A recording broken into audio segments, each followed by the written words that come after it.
that I don't have a minute to waste. I'm here in this life, and I have to realize there's not one moment where I shouldn't have to, don't have to bring out. It's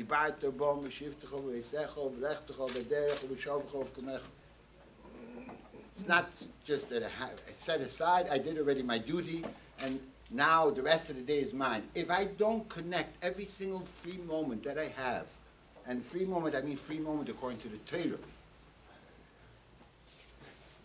and I don't connect it and utilize it to try to find out what this free moment is about also, that the only way I can is through actual learning. That's the first thing.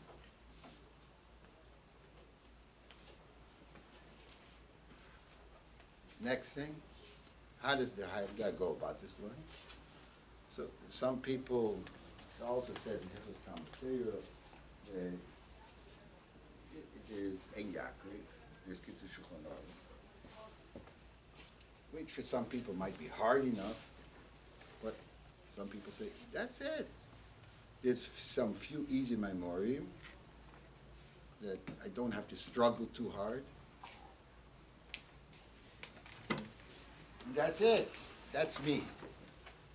Because that's what seems to be going. That's where I seem to be able to see results.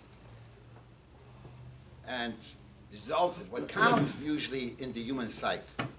And where there is no results, so it's probably worthless. It's probably worthless. And therefore, I will pick only those things and learn only those things or learn only in those times where I will actually be able to connect those results.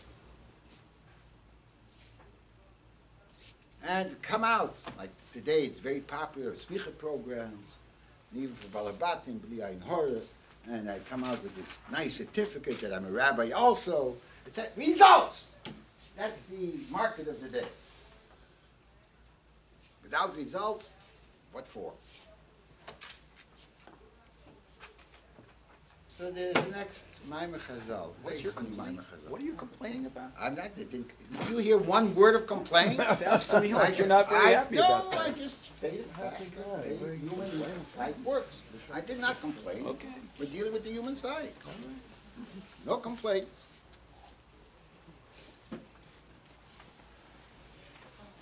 Everything good is good. But if good is good, better is better. You got it? So what's the next thing? Here's a very funny Maimer Chazal. Yigaitim le mitzasi al time. Lo yigaitim mitzasi al time.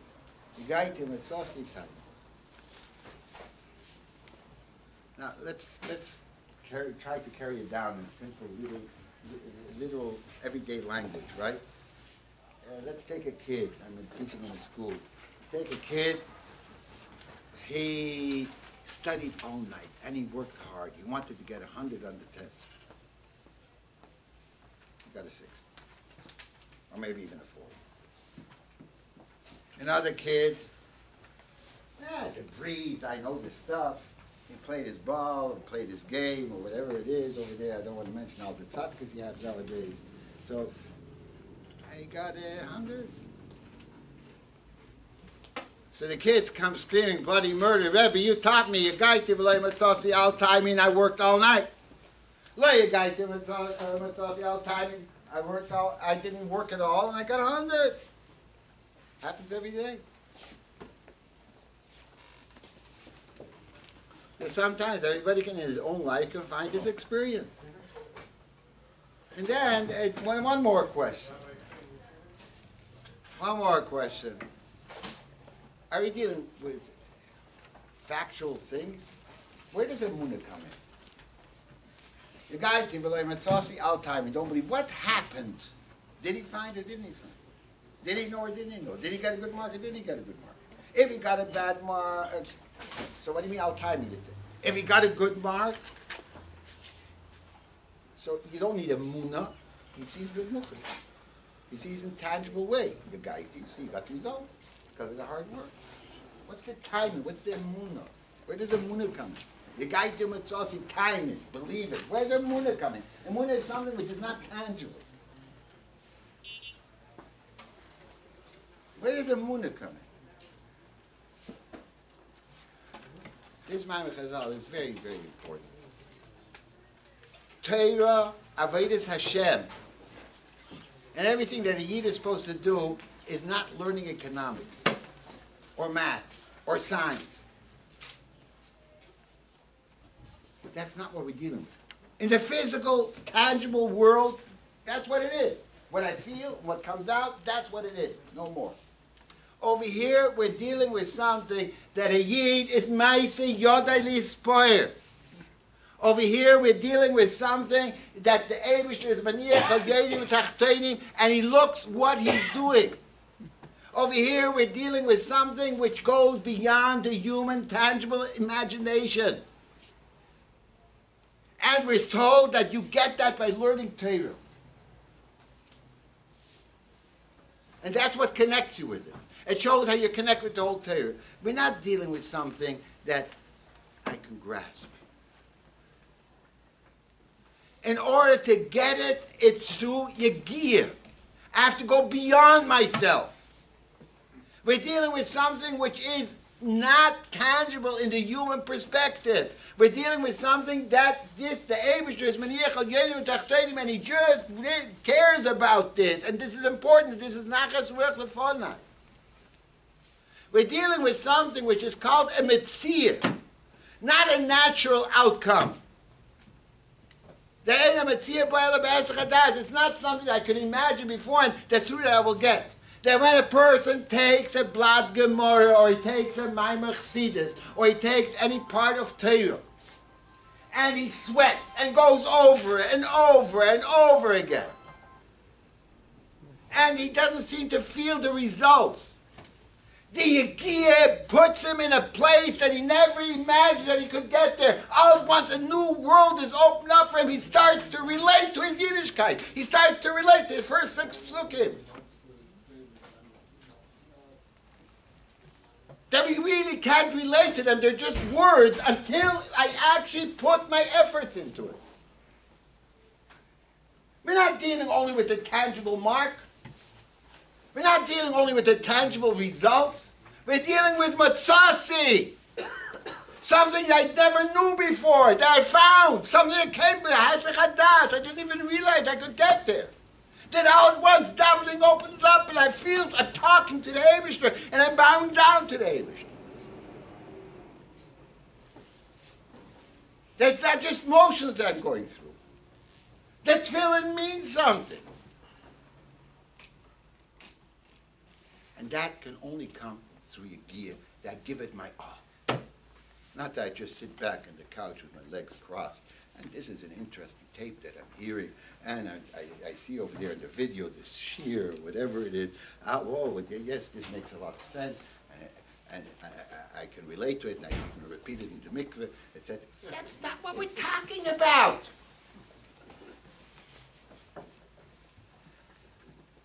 We're talking about realization and manifesting the first 6 things that I should start getting a feeling in who I am.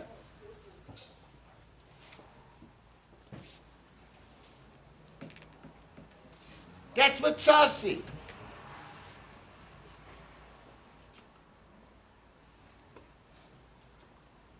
And that only comes through sweat. No other way. Now something funny happens. The guy is sitting and learning. Yes, he was convinced. He's not allowed to waste a minute. And he has to learn, not just learning, but he has to put his all into it, and he has to sweat for it, etc. And that's the only way that he'll be able to come to realize the first 6 facts of the makeup of a Jew.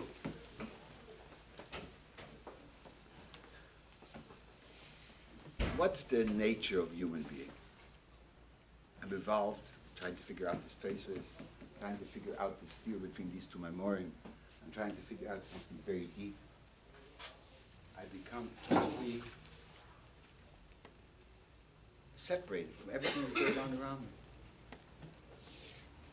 That's the nature of the thing. That's the human being. That's the limitation of the human being.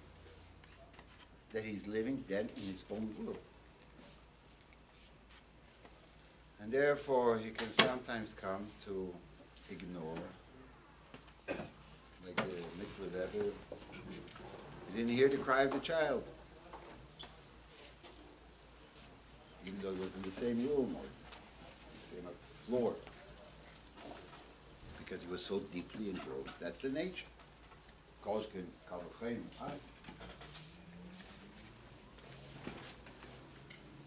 So the next thing is,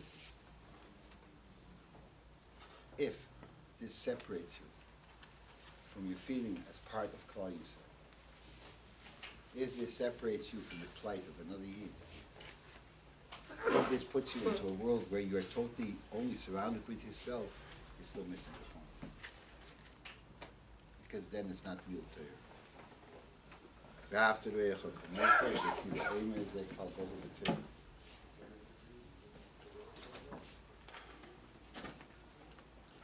And interesting, he picks Dafka Rabbi Kiva, the one that was as the example that even Moshe Rabbeinu was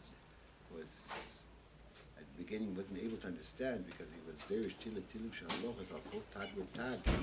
He died every single line in Torah. He went to the full depth to the extent that even Moshe Rabbeinu he wasn't able to understand what he was saying.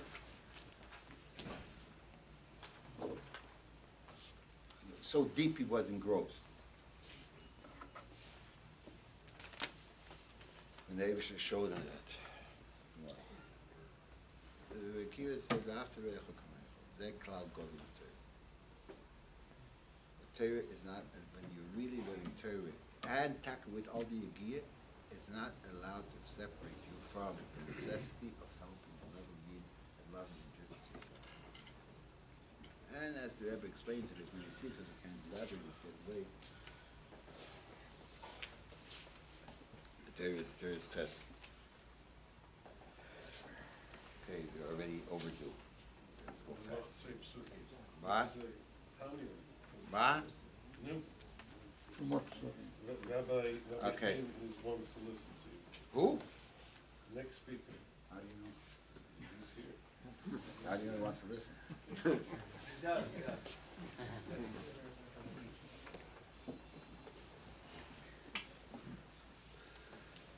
So, now we're coming to the song.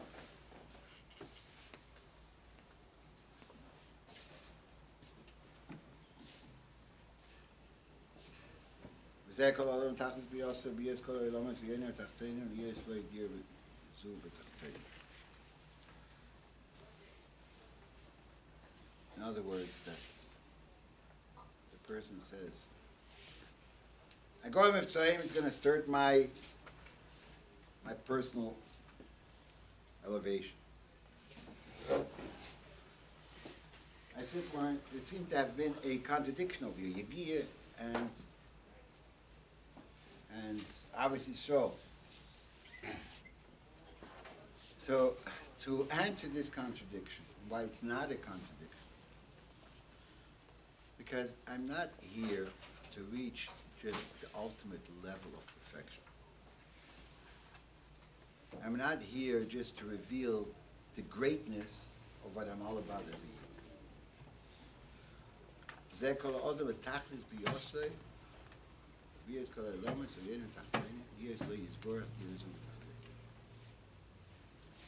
And to put it in the best word, simplest word, the shortest word is, like the Rebbe once wrote to me, is that the purpose of me is not to become greater than anyone else. The purpose of me is not to become the best in something. The purpose of me is to utilize abilities that the Eibishter gave me in the best way possible according to the Torah. Talmud Torah can I get cooler. Why? Because in this dear v'tachtein that the Eibishter wanted, each one of us, according to what I can do, but everything that I can do, I play that role, and that important role. So although sometimes it looks I can succeed more, I'll do only good things, and I'll work only very hard, but I can succeed in Mitzvah. Gimmel is not for me. Or the opposite way. Gimmel is for me. I can't succeed in Mitzvah, I don't know how to speak to people. Or 1,001 things. I want to be short, it's late. You have to know, I have a purpose which I was created. And the only way that purpose is, the only way that purpose can be realized, if I give it my all. But don't look for just personal satisfaction. I have to put myself and involve myself and know that this is what I'm all about, and this is what it is. The last one is short. This is the most amazing one. Piliploid. And can we really live up to it? I don't know. I think about this a lot. But somehow the Rebbe demanded it from children before Rabbi. Yismach Yisrael ba'ezah pirush kol mi shehu mizera Yisrael. Anybody and everybody. Kol mi shehu mizera Yisrael. You're just a descendant. You didn't even bring out in totality the first 6 things. You're not holding yet with the Gaigia and the Mitzvah. You don't realize yet. But kol mi shehu mizera Yisrael, no matter what your level is. Yeshua is smoyach with what? Have to be happy. Simcha is one of the fundamental basic concepts of Chassidus. That's one of the very first things. You have to always be happy. So it comes along to them and tells little children, before Bar Mitzvah, what's your happiness about? Because you got a good candy? Because you got a good steak? Because you got a $10,000 bonus? Because you got another tatzka to enjoy yourself with? Where Kol mi shehu mizera Yisrael. Yeshua is smoyach. He has to be happy. Okay, that we understand. But there's no period over there. Yeshua is smoyach v'simchas Hashem. With what the Eibusher is happy. What's the Eibusher happy?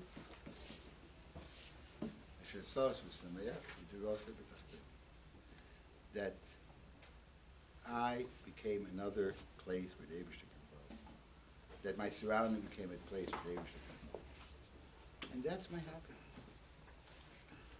Sounds like, ooh. Am I capable of that? Do I have the capability of that? If the first 6, you're telling me, you're describing what a Yid is all about, okay, you say that's the potential. But over here, it's talking about actual and action. And he's saying, Kol mi shehu mizera Yisrael. And this is in Tanya, that Kor v'lecha Torah Moed. That every single Yid, no matter who he is, Yeshua is smoyach v'simchas Hashem. So, next time I get that steak, what am I going to be happy about? Because of the juicy stuff that comes out of my mouth and this good taste, because of the spices that were put on it, or because I'm able to make a bracha and somehow think that this might give me strength, maybe that one's a little bit better. At least bring the thought. Repeat it. Although it looks like a bluff, he says in Tanya, repeat it over and over again because that's the ultimate truth.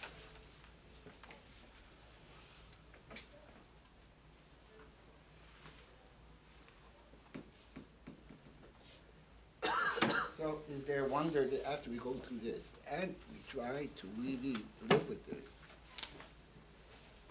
that after that we can honestly, without a bluff, sing I Want Mashiach.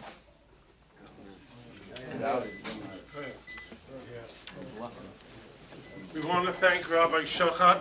The next speaker we have here, Rabbi Chaim, he's a wonderful speaker, Rabbi Shlomo Chaim.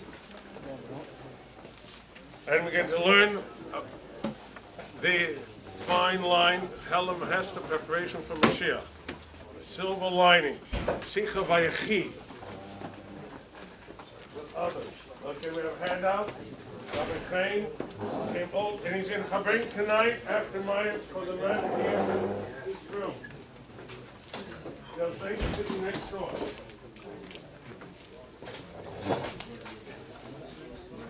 In the guest room.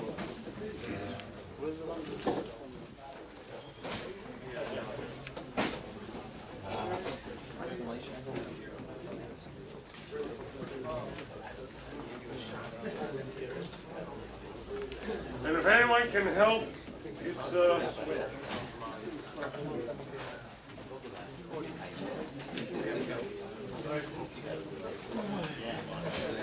All right, they're giving out the handout, and we're learning another sikha.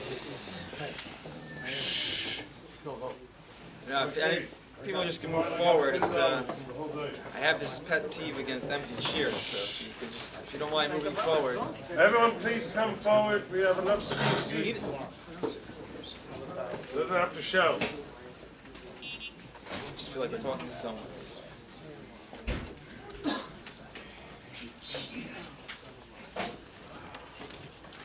Just wanted to learn today, share things that are bothering me. I mean, they asked me to come and teach, learn a sikha that Rebbe's Torah. There's so much to learn from, and there's so many people, and everybody ain't they saying Shabbos. People have different interests, and there are two things that, especially when it comes to Gimmel Tammuz, that I personally feel a struggle with. I grew up in Crown Heights, around the Rebbe.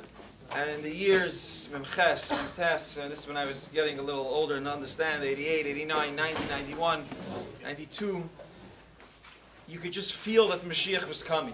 You felt it every moment. Things happened. Mashiach's here. And if you forgot that for a moment, it just took a Shabbos or a Sweet Sikha, and the Rebbe reignited that, the Rebbe reinstalled that perspective of the world, that Mashiach, it's a reality. And then Gimmel Tammuz happened, and then one Gimmel Tammuz passed, and another, and now it's almost 21 years. And you struggle with that real feeling. I often tell students, I'm on campus or in Bachram come to visit, I say, you want to know if Mashiach is real, like the Rebbe wanted and like we felt then, if you get a text message or a WhatsApp now and it says Mashiach's here, are you going to write LOL, or like, very funny, you're going to share it? Or are you going to jump, oh my goodness, Mashiach's here? Like, how real is it to you, the notion that Mashiach's coming? And it's something that's, Nachayar, what do you do with this? What happened to the plan? Where are we? And the other question is, every Yom of the Prager has its theme. Every day on the Chassidic calendar has its theme. And you know that around, of course, all the time, you have to do all Torah mitzvahs, and you have to do all the Rebbe Zayras and the Chassidus. But when it comes to a particular situation, there's something that might have Izar Tfei, there's an increase, there's an emphasis, there's a focus on a particular issue. When it comes to Yutas Kislev, we talk about learning Chassidus. When it comes to Yud Shvat, we talk about Iskashrus. And to me, every year, we come to Gimmel Tammuz, and I'm like, how do you define Gimmel Tammuz? What is the matter of the day? What's the call of the day? Or the mission of the day, like the Rabbi say at the rallies, the order of the day. And so I look to the Rebbe's Torah for guidance on these issues, as I want to share a sikha that helps me put it in a little perspective. It's a sikha of Parshas Vayechitz and Lakutei Sichos. It's not some Pirsim Rishon I dug up somewhere. It's a sikha readily available. And for the sake of time, we'll learn a section of it inside, but some of it we'll also do outside. The gist of the sikha, the Rebbe's question is in the Parshas Vayechi. It says that Bikish Yaakov legalis es haketz. Yaakov wanted to reveal the kates, the date of Mashiach's arrival to his children before he passed away. And his style came in, the Shechina left him, and there's a machlokes, the Rebbe brings out machlokes in the Medrash and the Gemara, whether Yaakov forgot when the kates is himself, he no longer was able to know it, or he just felt that because the Shechina left him that he wasn't supposed to reveal this secret, but come what may, he didn't reveal this secret to his children. The Rebbe asks, why in the world would Yaakov want to reveal the kates? This moment, Yaakov passed away before even the darkness of the slavery in Mitzrayim began, and we're still in Galus. Why would you want to tell your children some 2,500, 3,000 years, 3,500 years ago, that you know something? You know when Mashiach's going to come? You want to know when's the end to all the suffering? I don't know what the day is, but 3,000 or 3,500 years later, it still didn't happen. It still didn't happen. When the Rebbe spoke about the Sikha, you can listen to the Rebbe spoke about it on Asar B'Tevis and on Shabbos. On the Asar B'Tevis recording, you can listen to the Rebbe speaks and he says, it's Tav Shin Mem Aleph.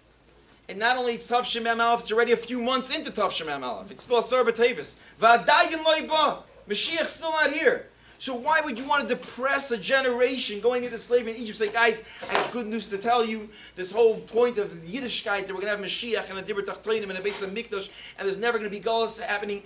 It's going to happen. And I want to tell you what, and listen up, gather around. Not for another 3,500 years. What kind of father would do this to his children, the Rebbe says?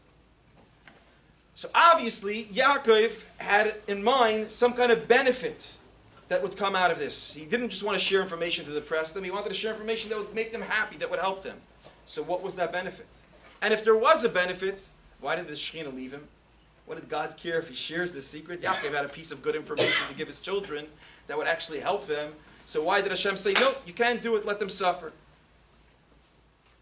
Furthermore, since we have a klal in Chassidus, there's a principle in Chassidus that the Avos were Merkava, that the Avos were a divine chariot. And just like a chariot doesn't know where to go, now they're inventing self-driving cars, things might change. But until this point, the chariot only goes where its driver, its rider leads it. The Avos didn't have their own agenda. They had no self-drive. What's your objective for today? What do you want to gain? There was nothing of their own. Everything that they wanted to do was an expression of the divine. That's what the divine wanted to happen. So if that's the case, that means the Ratzin Elyon, it was Hashem's will to reveal the Ketz. Because that's what Yaakov wanted to do. But then Hashem didn't let Yaakov reveal the Ketz. So then he stopped him from revealing the Ketz. So what's going on over here? Therefore, one must say that there's actually an advantage in revealing the Ketz. There's an advantage in knowing when Mashiach's going to come. And there's an advantage in not knowing when Mashiach's going to come. And therefore, at one moment, it was the Ratzin Elyon expressed through Yaakov to reveal them. And a moment later, it was the Ratzin, it was the desire in heaven that it should remain concealed. And let's look inside the Sikha and the Rebbe's words to explore. Let's go to page 230, Ois Dalet in the Sikha, where the Rebbe begins to answer these questions.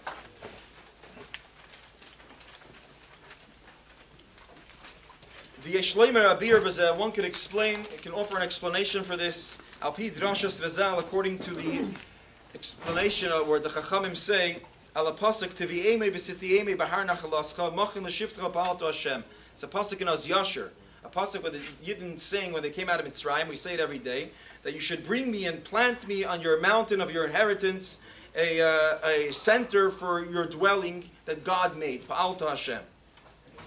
And which the Mefarshim explain that this means the third Beis HaMikdash, the other Beis HaMikdash were not God made and therefore they didn't last. But Machin Shiftecha Pa'alta Hashem, that God created, this was a Beis HaMikdash that would last, and so it's a reference to Mashiach. Why is there a reference to Mashiach when the Yidden went out of Mitzrayim? So they say, as ilu zachu v'otar Eibusher shoin dam beis yitzis Mitzrayim, had the Jews merited, would the Hashem already brought about at the time of going out of Mitzrayim, gebrachti idin the machin the shiftach about Hashem.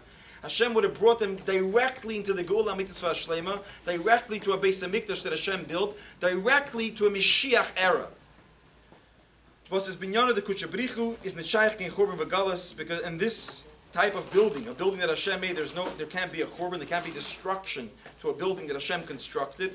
Or b'meila v'al the Geula from Galus Mitzrayim given oich the Geula HaMitzvah Shlema she'ein acharei Galus. And therefore, had the Jewish merited, our first exodus would have been our last exodus, because our first exile would have been our last exile. That would be it. We would have went out Pesach, across the sea, into Israel, forever and ever.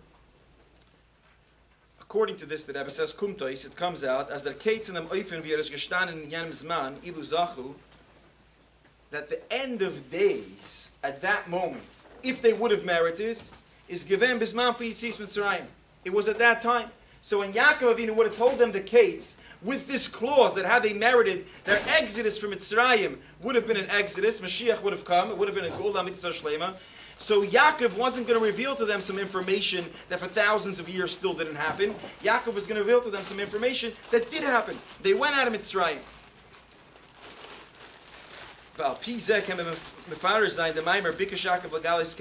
According to this, we could explain that this, what it says, that Yaakov wanted to reveal the end of days, as it gevot megala zayin. What did he want to reveal to the Jewish people? der Ketz, wie is given demelt. There's man for Yitzis Mitzrayim, the Ketz, as it was scheduled, or it had the potential to take place at the time for our exodus. Because in Afal, because there's man for Yitzis Mitzrayim, it's given as man kavu v'yadua, even though the exodus, the leaving of Mitzrayim, was already known. Because Hashem already, that Eibishter Maftiach given Avram, ki gei Yezrach bar Asloi Lehemar, b'Iman Shana. Hashem already told before Yitzchak was even born, the first Jew was even born, Hashem already told Avram Avinu that your children are going to be strangers in a foreign land for 400 years. And then they're going to go out with the redemption. So the Jewish people already knew that. But Yaakov wanted to tell them, so as well, so why should Yaakov have to tell them anything? If he was going to tell them the end of days, the Mashiach we're waiting for, that's a secret. But if he was going to tell them the Kates of when they're going out of Mitzrayim, that was known. Is Yesh Loimar, last paragraph on the bottom of the right column. The Yidden haben gewusst, as nach die Arba Meishana, weil sie herausgehen from Galus. The Yidden knew that after 400 years they're going to leave the exile of Mitzrayim. Aber as nicht, as das wird sein, ilu zachu ha-geule nitzche shein achrei Galus. They didn't know that this was being an eternal redemption, that there would never be an exile after that. When das wird Yaakov gewollt Megala sein, and this is what Yaakov wanted to reveal to them. He wanted to let them know, Yitzias Mitzrayim is their ketz. He said, children, I want to tell you something, that when you leave this Galus, this could be the end. There will never be a Galus Bavel, there'll never be a Galus Roimi, there'll never be a Spanish Inquisition, there'll never be a Holocaust. This could be the end, and Yaakov wanted to share this news to his children. Und der Mit ist euch verstandig, Yaakov ist gewonnen bei Megala sein gewonnen der Ketz. And this was Yaakov's intent. Wenn sie wollen, herren die Besura Teuva, when they hear the good news, as their Ketze Yaman, at the end of days is gar nont, that it's very close, wollen sie sich mishtadel sein zu verbleiben in a matzah fuzachu. If they hear that the end of days is very close, if they have the clause of zachu, that they merit, then the promise to Abraham to leave Mitzrayim after 400 years would be the final redemption. If they know this, they would be careful to make sure they remain merited. Seinen Gehit besirus say das soll nicht sein kein Indien von Shema Yigrem Achet. Was soll goidem sein der Ketz als verhalten Chas v'Shalom. So Yaakov didn't just want to give them news, he wanted to encourage them to behave. Remember that if zachu, if you merit, if your behavior is appropriate, then when you leave Mitzrayim, you will save all of Jewish history from all the sorrow that would have happened. And giving them this information, Yaakov felt this would help. This would help his children behave. You have the motivation, you have the incentive, you know what's going on. So for the next 200 years, and although we know it didn't happen, we know there was great assimilation in Mitzrayim, but Yaakov wanted to prevent that, and he wanted to tell the children there shouldn't be Yigrem Achet, no sin should get in the way, and remain in a purified state, in a holy state, so this Yitzias Mitzrayim can be the Yitzia of Galus. The Rabbi is over nit maspik, the Rebbe says. Okay, it's a nice explanation, but it still falls short. Why? Because be'ez der Stalkus von Yaakov Avinu, when Yaakov passed away, is given noch arum 200 Jahre bis Yitzias Mitzrayim. There was still 200 years in the future for even that exodus to happen. Azoyas by the Bnei Yisrael from Yenim Dar, such that the Jewish people of that generation, the children of Yaakov in that generation, so it would have caused them to be depressed. Since naturally the Torah sets the rule that a person only lives for 120 years, and the redemption is in 200 years, so you do the math, anybody who was alive then is not going to be alive at the redemption. That means the Ketz wouldn't arrive as when they're living in this world. So the question returns, why does Yaakov want to tell them something depressing? At least for that generation. That generation have to say, okay, we're never going to see it happen in our days. The Rebbe says on page 231, as Kavanas Yaakov is given, that the intent of Yaakov was when Yidden will beim Gilia Ketz wissen, as es ist tali in Zachu, when Yidden will realize that their redemption, the nature of their redemption, and whether it's temporary or permanent, depends, it's contingent upon their behavior. Then not only will they prevent themselves from doing anything wrong to ruin it. Oh, what else has this? Oh, no. Because I have some notes in here. The page numbers are the one on top from the original Lakota Sichos, not the one on the bottom from the printed copies. Good. Now everyone knows that. Yaakov had the intent that if I let them know that redemption is not just something that's planned and orchestrated from above, but it depends on your actions, then not only would they be inspired not to delay it, they would be inspired to hasten it. They would inspire to increase their merit, to make it happen even faster. This increase that the Jewish people would have would actually hasten the redemption, that the Geula should come before the designated time. Al derech Maimer Azal, as our Chacham say in the Gemara, Zachu, that if the Jews merit, Achishana, I will hasten it. That Hashem put it out to begin with. That Mashiach has a time by when he must arrive, but if the Jews merit, it could come on an earlier date. And this is the intent of Yaakov Avinu.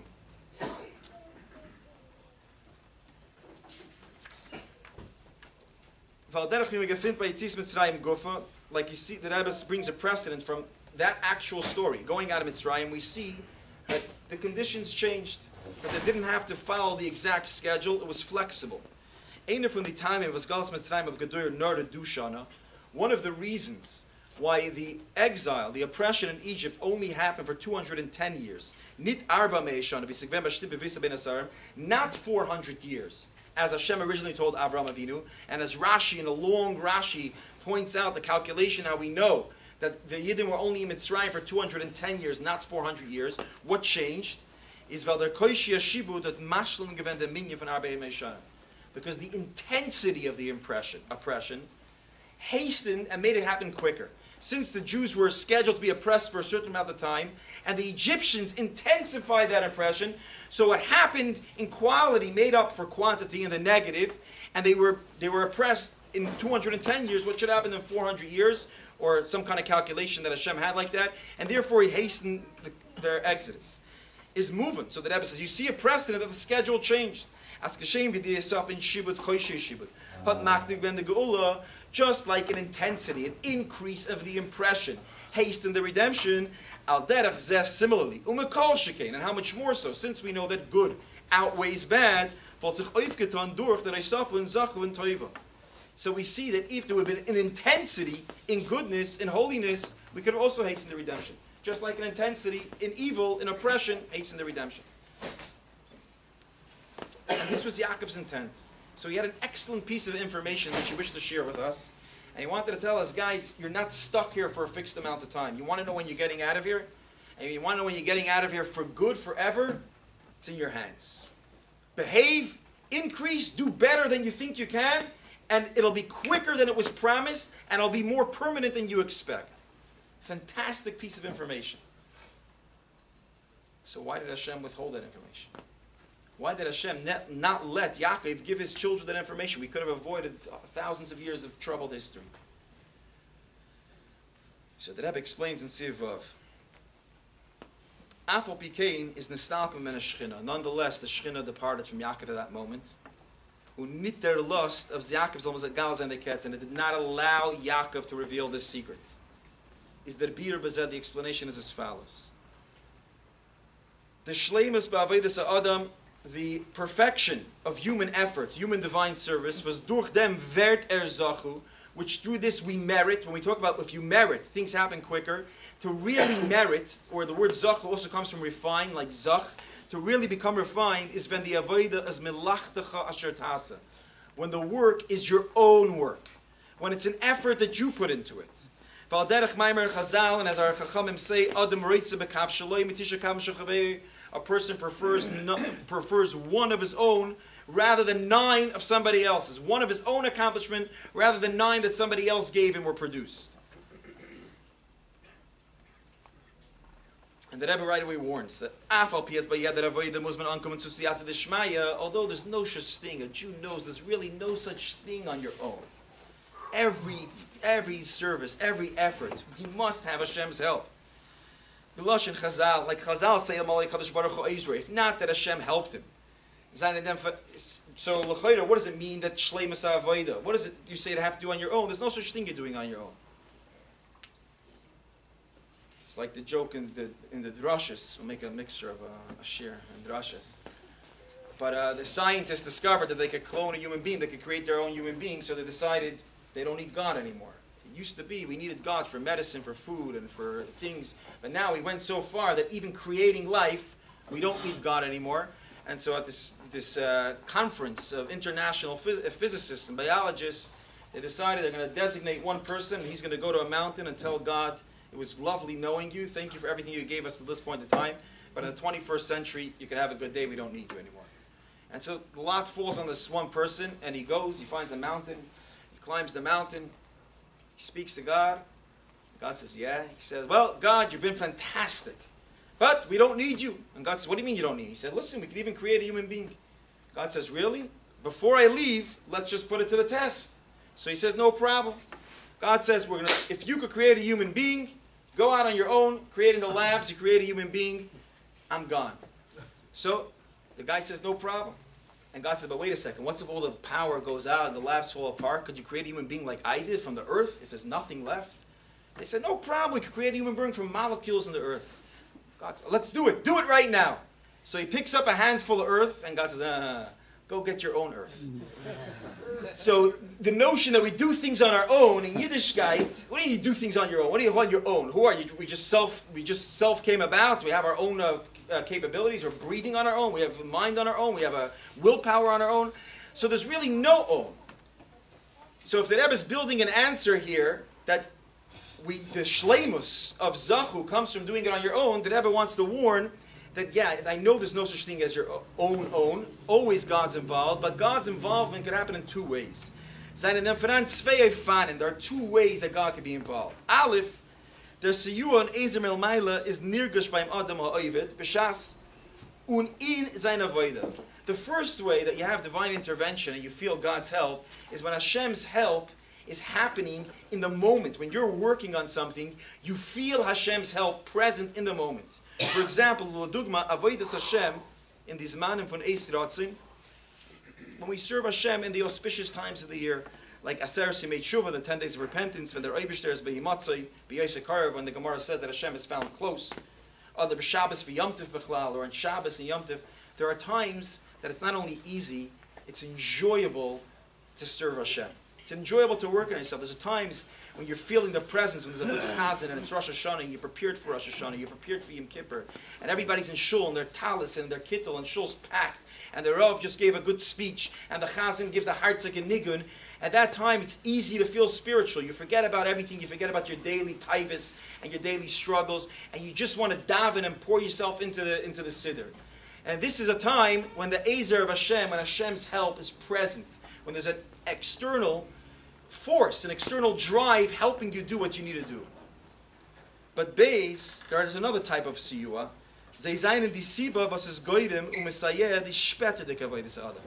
But there's a kind of help that's really only in the background. It helps a future avodah. It's not present when you're struggling with something. When you're having your struggle, your taiva, when you're having your moment of laziness, or the moment when something's really difficult and you're not sure if you could do it or not, or you should do it, or you're not really in the mood, there's no inspiration at that moment. But there's something in the background that you can rely upon, or you can dig deep to, you can find that will also help you. Because when you're doing the work, there's no help present. You say, I wish I had some inspiration now, and you don't. And at that moment, that's when the Rebbe says, that's when you can call Yegis Atzmei Avodah. That's a service to Hashem where you call that's your own effort. Of course, Hashem gave you everything you needed to get there, and you had inspiration, and you had education, and you were at a shir, and you were at a farbringen, but those things are not there right now.